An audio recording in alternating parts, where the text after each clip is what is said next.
Il est tout à fait normal de rester quelques minutes sur des pensées et qu'on ait des émotions pendant quelques minutes par rapport à ces pensées-là quand on est dans une situation. Mais pas des heures ou des jours en augmentant l'émotion que j'ai négative. Ce qui nous maintient dans nos ruminations pendant autant de temps, ce sont des biais cognitifs, c'est-à-dire des raccourcis qu'on peut faire par rapport à une situation. Que fait notre cerveau dans son interprétation de la situation? Et il y en a un particulièrement présent chez tous les êtres humains qui s'appelle le raisonnement émotif. Il se déroule de la façon suivante. Imaginons que vous avez un collègue qui ne vous a pas parlé ce matin. Nous allons imaginer que cette situation est réelle.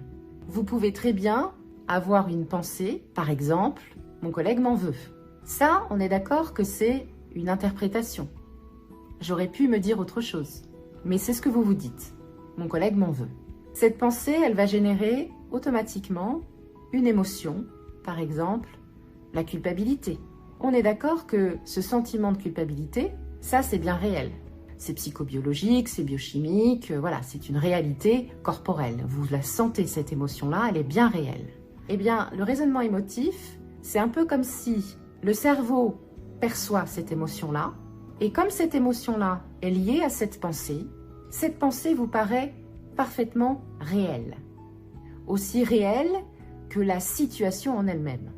Or, c'était bien une interprétation. Peut-être que c'est vrai, peut-être que votre collègue vous en veut. Mais ça peut être faux. Il y a peut-être d'autres alternatives d'explication de cette situation.